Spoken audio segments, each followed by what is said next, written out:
اسرائیلی اور امریکی میڈیا نے دعوے شروع کر دیے ہیں، اور الجزیرہ نے بھی یہ رپورٹ کیا ہے کہ اسرائیلی سورسز یہ بتا رہے ہیں کہ ایران کے اوپر دوبارہ جلد بمباری شروع ہو سکتی ہے۔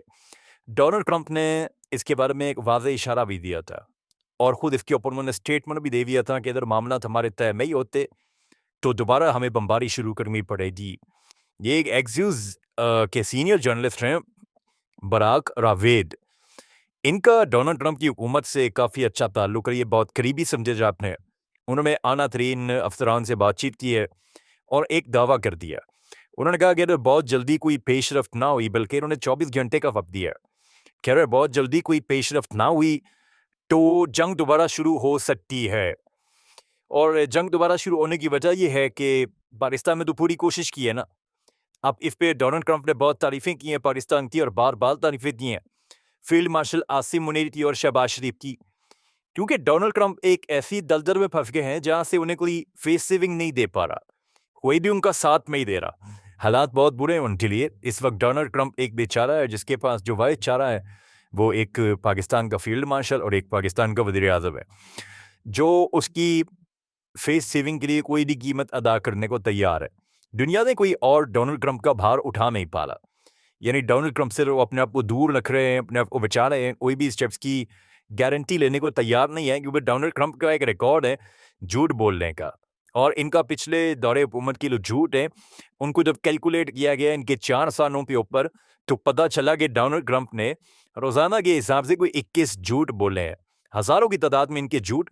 ریکارڈ یہ تھے امریکن میڈیا میں، اب وہ تو پکڑتے ہیں نا، وہاں تو میڈیا آزاد ہے، وہاں تو ایسا نہیں ہے جیسے پاکستان کے اندر کہ یہ اٹھا کے بندے ہی غائب کر دیتے ہیں۔ بہرحال اب یہ دعویٰ کیا جا رہا ہے کہ ڈونلڈ ٹرمپ کو دوبارہ لڑائی میں جانا پڑ جائے گا اگر اسے کوئی فیس سیونگ نہ ملی تو کیا جنگ دوبارہ شروع ہو سکتی ہے؟ اس کا سب سے بڑا جو ایک ریزن بن رہا ہے وہ آبنائے ہرمز کی بندش ہے۔ ایران نے کہا کہ آپ محاصرہ ختم کر دیں اور ہم آبنائے ہرمز کو کھول دیتے ہیں، لیکن اپنی شرائط کے تحت۔ امریکہ نے یہ کہا کہ آبنائے ہرمز ہم نے طاقت سے کھلوا لی اور ہمارا محاصرہ جاری رہے گا۔ اب ایک نیا پلان بھی امریکہ نے بنایا، وہ پلان میں آپ کے سامنے رکھ دیتا ہوں۔ یہ وال سٹریٹ جرنل کی رپورٹ ہے۔ یہ رپورٹ کیا کہہ رہی ہے؟ اس رپورٹ کے مطابق امریکی حکام کا کہنا ہے کہ امریکی فوج میں آنے والے دنوں میں ایران سے منسلک بحری جہازوں پر سوار ہونے اور ان کی تلاشی لینے اور ان کو تحویل میں لینے کی تیاریاں شروع کر دی ہیں۔ رپورٹ کے جو اہم نکات ہیں وہ کیا ہیں؟ کارروائی کا مقصد یہ ہے کہ یہ اقدام ایران کے خلاف جاری بحری ناکہ بندی کو مزید سخت کرنے کی حکمت عملی کا حصہ ہے، جس کا مقصد ایران کی تیل کی برآمدات اور دیگر ممنوعہ سامان کی ترسیل کو روکنا ہے۔ بین الاقوامی پانیوں میں کارروائی۔ امریکی بحریہ اور اسپیشل فورسز کو ان جہازوں کو روکنے اور ان پر قبضے کے لیے الرٹ کر دیا گیا ہے جو بین الاقوامی سمندری قوانین یا پابندیوں کی خلاف ورزی کر رہے ہیں۔ یہ تیاری ایک ایسے وقت پہ کی جا رہی ہے جب آبنائے ہرمز میں ایران اور امریکہ کے درمیان کشیدگی عروج پر ہے اور جنگ بندی کے معاہدے کی مدت ختم ہونے کے قریب ہے۔ اب یہ ایک چونکہ وار ٹرافی تو ملنے رہی، ڈونلڈ ٹرمپ کو کسی قسم کی کوئی فیس سیونگ نہیں مل رہی، تو اب یہ کریں گے کیا؟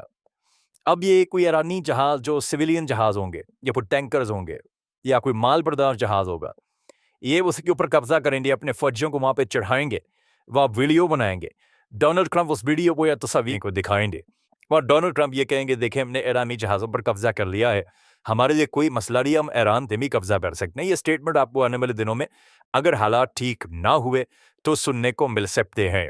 فاکس نیوز جو ڈونلڈ ٹرمپ کے بہت قریب ہے، یعنی ریپبلکن والے فاکس نیوز دیکھتے ہیں، جبکہ ڈیموکریٹس جو ہیں وہ زیادہ تر سی این این دیکھتے ہیں۔ تو فاکس نیوز نے ایک دعویٰ کیا، انہوں نے کہا جی آپ نے ہرمز پر مکمل کنٹرول پاس دوران انقلاب کا ہے، اور یہ انہوں نے اپنے سورسز سے بتایا، اور یہ سرکاری سورسز ہیں۔ انہوں نے کہا کہ بڑے مؤثر طریقے سے آبنائے ہرمز بند ہے، کئی جہاز واپس جا چکے ہیں۔ یہ ذرا ایک تصویر دیکھیں، آپ کو اس میں ساری کہانی سمجھ آئے گی۔ یہ دیکھیں پچھلے 50 دن کے اندر جو آبنائے ہرمز ہے وہ کس طریقے سے بند ہے اور وہاں سے کتنے جہاز گزر رہے ہیں۔ اگر آپ پچھلا ڈیٹا دیکھیں، اس میں یہ جو الگ الگ کلرز کے ساتھ آپ کو بتایا جا رہا ہے کہ کون کون سے کلر میں کون کون سے کنٹینرز ہیں۔ بہرحال یہ سارے مال بردار جہاز ہیں جو آبنائے ہرمز میں سے گزرتے تھے۔ ان کی تعداد 150 کے لگ بھگ 125 150 کے بیچ میں رہتی تھی، اور جس دن جنگ شروع ہوئی اس کے بعد سے لے کر اب تک یہ تعداد 10 تک نہیں پہنچی. صرف گزشتہ چند دنوں میں جب حالات بہتر ہو رہے تھے تو یہ تعداد 15 تک پہنچی. اس کے علاوہ یہ کبھی بھی زیادہ نہیں ہوئی. تو یہ تقریباً نہ ہونے کے برابر آبنۂ ہرمز کا استعمال رہ گیا ہے. اب ایران جو ہے وہ یہ کہتا ہے کہ یہاں پہ آپ ہمیں سیکیورٹی ٹیکس دیں اور یہاں سے گزر جائے. اس کے اوپر باقاعدہ خبریں چھپی ہیں اور آبنۂ ہرمز پر سیکیورٹی ٹیکس دینے والوں کو ترجیحاً پہلے گزرنے دیں گے. ایران نے یہ بھی اعلان کر دیا ہے. باقاعدہ اس کے اوپر آرٹیفیشل انٹیلیجنس کی تصاویر جاری کی گئی ہیں جس میں مختلف ممالک کے جھنڈے لگے ہوئے جہاز وہاں سے گزر رہے ہیں اور ایران نے ایک ٹول ٹیکس لگایا ہوا ہے. وہاں پہ ان کے پاسداران انقلاب کی یونیفارم میں لوگ بیٹھے ہیں اور وہ جو گزرنے والے جہاز ہیں ان سے پیسہ لے رہے ہیں اور ان کو گزرنے کی اجازت دے رہے ہیں. ویسے اس ادائیگی کو بٹ کوائن کے اندر یا چائنیز کرنسی کے اندر ترجیحاً ایران نے کہا کہ جناب کیا جائے. اب یہ باقاعدہ ایران نے کہا کہ ہم یہاں سے گزرنے دیں گے لیکن ہماری شرائط کے مطابق. کالیباف نے اس کے اوپر ایک سٹیٹمنٹ بھی جاری کیا ہے. پہلے کالیباف کا ایک سٹیٹمنٹ دیکھتے ہیں تاکہ آپ کو آئیڈیا ہو جائے کہ وہ اب کیا کہہ رہے ہیں. ایکچولی جب ایران نے کل بند کیا فوری طور پہ آبنۂ ہرمز کو تو وہ ریئیکشن تھا ایران کا. ڈونلڈ ٹرمپ نے اوپر نیچے ایسے سٹیٹمنٹ دے دیا نا کہ عاصم منیر نے 3 دن بڑی محنت کی ہے ایران میں جا کے, بڑا زور لگایا. ایک آدمی اتنا ہی کر سکتا ہے اور عاصم منیر نے اپنی ڈومین سے باہر نکل کر جا کر زور لگایا, کوشش کی کسی طرح معاملہ بن جائے کیونکہ ڈونلڈ ٹرمپ کو فیس سیونگ دلوانا بھی ان کا مشن ہے. دوسرا وہ یہ چاہتے ہیں کہ جان چھوٹے کسی طرح. پہلے ہی پاکستان کے حالات ٹھیک نہیں ہے, ہر چیز کا بیڑا غرق ہوا ہے تو یہاں پہ اور مسئلہ بن جائے گا. تو اب اور اوپر سے عرب ممالک کا دباؤ بھی آتا ہے کہ ہمارے ساتھ مل کر لڑو. جنہوں نے پیسے دیے ہوئے ہیں وہ کہتے ہیں جی فوج لگاؤ, ہم نے لڑائی نہیں کروانی ہے آپ سے. تو یہ کالیباف کا جو سٹیٹمنٹ ہے وہ ایران نے تو تقریباً باتیں مان لی تھیں, جو جائز مطالبات ہیں ان کے اوپر وہ آ گئے تھے. لیکن ڈونلڈ ٹرمپ نے عجیب و غریب قسم کی حرکتیں کی. جب انہیں آگاہ کیا گیا ڈونلڈ ٹرمپ کو کہ ہم نے یہ بھی کر لیا, یہ بھی کر لیا, ہم یہ بھی کر رہے ہیں, تو پھر ڈونلڈ ٹرمپ نے جو ہے بڑکے مار دی اور اس کی وجہ سے سارا کام خراب ہو گیا. ایک غیر سنجیدہ قسم کی ایک سیاست ڈونلڈ ٹرمپ کر رہے ہیں. بہرحال جو ایرانی اسپیکر کالیباف نے بیان دیا, انہوں نے کہا جی آبنۂ ہرمز اسلامی جمہوریہ ایران کا مکمل کنٹرول ہے اس وقت. ہم نے بارودی سرنگیں صاف کرنے کے لیے جو امریکہ کوشش کرنے کے لیے آیا تھا اسے جنگ بندی کی خلاف ورزی تصور کیا ہم نے. صورتحال تصادم کے انتہائی قریب پہنچ گئی تھی لیکن دشمن پیچھے ہٹ گیا. اگر اس وقت آبنۂ ہرمز میں ٹریفک رواں دواں ہے تو یہ اس لیے ہے کیونکہ اس کا کنٹرول ہمارے ہاتھوں میں ہے. امریکہ نے حالیہ دنوں میں ناکہ بندی کا اعلان کیا ہے.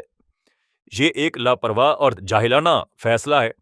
یہ ناممکن ہے کہ دوسرے تو آبنائے ہرمز سے گزر سکیں لیکن ہم نہ گزر پائیں. اگر امریکہ نے ناکہ بندی ختم نہ کی تو آبنائے ہرمز سے آمد کو یقینی طور پر محدود کر دیا جائے گا. وہ تو پہلے ہی بہت محدود ہے, حالات اتنے اچھے تو ہے نہیں آبنائے ہرمز میں. بھارتی جہاز کے اوپر ایک پہ فائرنگ ہوئی ہے. بھارتی کنٹینر وہاں سے جا رہا تھا ٹینکر, اس کے اوپر جو ہے وہ فائرنگ کا واقعہ ہوا ہے. وہاں پہ بھارت میں ایرانی سفیر کو طلب کر کے اس سے جواب مانگ لیا گیا ہے کہ جناب ہمارے جہازوں کے اوپر فائرنگ ہو رہی ہے, ہم تو اس لڑائی کا حصہ بھی نہیں ہے. تو وہ انڈیا کو اپنا پرابلم ہے لیکن ایران کے لیے مسئلہ یہ ہے کہ وہ ناکہ بندی جو امریکہ نے کی ہے اس کے بعد ان کی فوج کو بڑے سخت احکامات ملے اور وہ اب کسی کو گزرنے نہیں دے رہے. کالیباف نے ایک اور بات کی ہے کہ دشمن نے بہت سارے ناکام ہو گئے. انہوں نے ایئر فورس تباہ کرنے کا منصوبہ بنایا, وہ ناکام. میزائل صلاحیت ایران کی ختم کرنے کا منصوبہ بنایا, وہ بھی ناکام. نیوی کے خاتمے کا منصوبہ بنایا, وہ بھی ناکام. زمینی حملے کا ایک منصوبہ بنایا ایران کے اندر, وہ بھی ناکام. اور اب آبنائے ہرمز کو کھلوانے کا منصوبہ بنایا. ان سارے منصوبوں میں ہمارا دشمن ناکام رہا ہے. یہ بات کی کالیباف نے, جو مذاکراتی ٹیم کے ہیڈ ہیں. اب الجزیرہ نے ایک خبر جاری کی ہے جس میں امریکہ کے ملٹری آفیشلز نے یہ دعویٰ کیا ہے امریکی میڈیا کے سامنے کہ ایران کے پاس اب بھی کم سے کم 40% ان کے جو ڈرونز ہیں ان کا سٹاک برقرار ہے. یعنی جو ڈرونز ایران نے پہلے چلائے, میزائلوں کے بارے میں کوئی سٹیٹمنٹ نہیں دیا انہوں نے, لیکن ڈرونز کے بارے میں انہوں نے کہا جی کہ ہمیں خدشہ ہے کہ ایران کے پاس اگر سارے نہیں ہیں تو 40% کم سے کم ڈرونز ان کے پاس موجود ہیں. جبکہ ایران کا دعویٰ ہے کہ انہوں نے اپنے 30% سے بھی کم ہتھیار استعمال کیے. الگ الگ باتیں کرتے ہیں. اب امریکہ کا دعویٰ ہے کہ ہم نے بہت ہتھیار ایران کے ضائع کر دیے ہیں. ایران کا دعویٰ نہیں جی ہمارے پاس بہت بلک میں پڑے ہیں. ایسا دعویٰ بھی کیا گیا تھا کہ ایران کے پاس غالباً کوئی 80,000 کے قریب یہ شاید ڈرون موجود ہیں. اب پتہ نہیں اتنے ہیں یا نہیں, لیکن بہت بڑی تعداد میں ویڈیوز تو پہلے جاری کی گئی تھی. اور جس طرح ایران نے چلایا اس سے تو یہ اندازہ ہوتا ہے کہ ان کے پاس ان کی مقدار کافی زیادہ ہے, وہ کم نہیں ہے. اب ناظرین ایک طرف جو ہے وہ ڈونلڈ ٹرمپ کوشش کر رہے ہیں, فیلڈ مارشل کوشش کر رہے ہیں, کوئی فیس سیونگ مل جائے, کوئی معاملہ کسی طرف چلا جائے, جان چھوٹ جائے, لڑائی نہ لڑنی پڑے, کیونکہ امریکہ کو اکیلے لڑنے کی عادت نہیں ہے. یہ لڑائی انہیں اکیلی لڑنی پڑی تو ان کے لیے بڑی مصیبت بن جائے گی. دنیا کے اندر ان کے پاس سپر پاور ہونے کا ایک سٹیٹس ہے, وہ دنیا کا سیویئر کہلاتے ہیں, لیکن جب وہ تباہی پھیلائیں گے اور دنیا ان پہ تنقید کرے گی تو امریکہ پہلے جیسا نہیں رہے گا, ان کے لیے پرابلم ہو جائے گا عالمی سطح کے اوپر. تو امریکہ کو اتحادی تو ملے نہیں.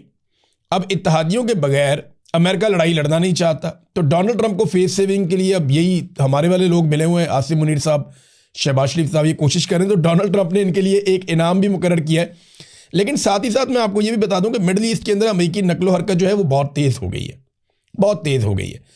ان کے جو طیارے ہیں, جو ہتھیار لے کر آتے ہیں, مال بردار طیارے, وہ بہت تیزی سے مڈل ایسٹ میں نقل و حرکت کر رہے ہیں, اور بہت تیزی سے ہتھیار مڈل ایسٹ میں پہنچائے جا رہے ہیں. ان کے بحری بیڑے جو ہیں وہ مختلف ایریاز میں آ کر کھڑے ہو گئے ہیں, لنگر انداز ہو گئے ہیں. جنگ بندی کی مدت کا انہوں نے فائدہ اٹھایا ہے, اور اب اگر دوبارہ جنگ بندی کا پاکستان کی جانب سے یا ترکی کی جانب سے یا کسی اور ملک کی جانب سے مطالبہ کیا جاتا ہے تو ایران کی جانب سے ہو سکتا ہے یہ مطالبہ بھی کیا جائے کہ امریکہ کو روکا جائے کہ وہ خطے کے اندر جنگی ساز و سامان کی ترسیل بند کرے. اب جنگی ساز و سامان کی ترسیل بہت بڑے پیمانے پر ہو گئی ہے, یعنی اب اگر امریکہ نے ایران کے اوپر اٹیک کیا تو وہ پہلے سے کئی گنا زیادہ ہو سکتا ہے جتنے بڑے پیمانے پر انہوں نے وہاں پہ ہتھیار پہنچائے ہیں. فیلڈ مارشل عاصم منیر سے اور شہباز شریف سے خوش ہو کر ڈونلڈ ٹرمپ نے ایک بہت بڑا اعلان کر دیا, بادشاہ سلامت نے. ڈونلڈ ٹرمپ کا طرز عمل تو ایسے ہی ہے نا, بادشاہوں والا ہے, اور ہمارے معاملے تو بالکل ایسا ہی ہے.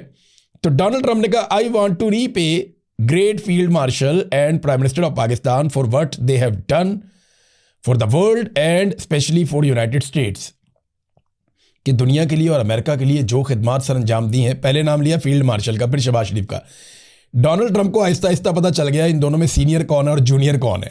تو ڈونلڈ ٹرمپ نے پہلے نام لیا فیلڈ مارشل کا, پھر بعد میں نام لیا شہباز شریف کا. وہ بھی سمجھ گیا کہ اردلی کون ہے اور آفیسر کون ہے. تو فیلڈ مارشل کا نام پہلے لیا, شہباز شریف کا نام بعد میں لیا, اور یہ کہا کہ ہمارے لیے بڑی خدمات انہوں نے سر انجام دی ہیں تو میں انہیں ایک انعام دینا چاہتا ہوں. آئی ٹاک ٹو فیفا, میں نے فیفا سے بات کی ہے, یہ فٹ بال کی جو فیڈریشن ہے, ورلڈ کپ آنے والا ہے. FIFA president to get him to aid Pakistan football team in coming world cup اور throughout any native team to make some room. وہ کہہ رہے ہیں نیٹو کی کوئی ایک آدھی ٹیم باہر نکالو فیفا ورلڈ کپ میں سے, اور پاکستان کی ٹیم کو فیفا ورلڈ کپ کے اندر ڈال دو. یعنی اپنے لیے نوبل پیس پرائز اور ہمارے لیے صرف ورلڈ کپ کے اندر پارٹیسپیشن. پتہ ہے پاکستان ٹیم کی کیا درگت بنے گی؟ ہمارا کھیل ہی نہیں ہے فٹ بال. بھئی ہم تو کرکٹ کھیلتے ہیں, ہمارے کھیل اور طرح کے ہیں, باکسنگ کھیلتے ہیں ہمارے لوگ, کرکٹ کھیلتے ہیں اور بہت ساری گیمز کھیلتے ہیں, لیکن ہاکی بھی کھیلتے ہیں, لیکن فٹ بال نہیں کھیلتے. پاکستان میں فٹ بال لوگ کھیلتے ہیں لیکن اتنا اچھا نہیں کھیلتے. ہماری کوئی ورلڈ کلاس لیول کی کوئی ٹیم نہیں ہے, نہ وہ ٹریننگ ہے, نہ اس طرح کے گراؤنڈز ہیں پاکستان میں. تو ڈونلڈ ٹرمپ نے کہا جناب اپنے لیے اپنی دفعہ, جناب ڈونلڈ ٹرمپ کیونکہ میں بڑا امن پسند ہوں اور میں خدمت کر رہا ہوں دنیا کا, تو مجھے ملنا چاہیے امن کا نوبل انعام. لیکن فیلڈ مارشل کو اور شہباز شریف کو میں یہ کر لیتا ہوں کہ ایک آدھی ٹیم نکال کے نیٹو کی بیچ میں سے فٹ بال ورلڈ کپ میں سے تو پاکستان کی ٹیم بیچ میں ڈال دیتا ہوں. بہت بڑا احسان کیا ڈونلڈ ٹرمپ نے. یہ تو ڈونلڈ ٹرمپ نے ابھی سے ہی بےزتی کرنا شروع کر دی ہے, ابھی تو کوئی غلطی بھی نہیں ہوئی فیلڈ مارشل سے اور شہباز شریف سے. میرے خیال میں ڈونلڈ ٹرمپ کی توقعات بہت زیادہ ہیں فیلڈ مارشل سے اور شہباز شریف سے, اور ہمارے عرب ممالک کی توقعات بھی بہت زیادہ ہیں. جس طرح UAE نے اپنے پیسے بدید ہو کر واپس مانگے ہیں برے وقت میں, اس سے یہ پتہ ان کے لیے $2 ارب کی کوئی اوقات نہیں, لیکن جیسے انہوں نے یہ پیسہ واپس مانگا اس سے اندازہ ہوا کہ وہ بھی کوئی ہم سے خوش نہیں, ان کی توقعات زیادہ تھی جو ہم پوری نہیں کر پائے. اسی طرح جو محمد بن سلمان ہیں ان کی توقعات پاکستان سے بہت زیادہ ہیں. کیا پاکستان نے جو سب کو کاکا دیا ہوا ہے یا سب کو جو توقعات بھرپور قسم کی دی ہوئی ہیں, پاکستان ان پہ پورا اتر پائے گا؟ یہ ایک بڑا سوال ہے, اس کا بھی ہمارے پاس جواب نہیں ہے.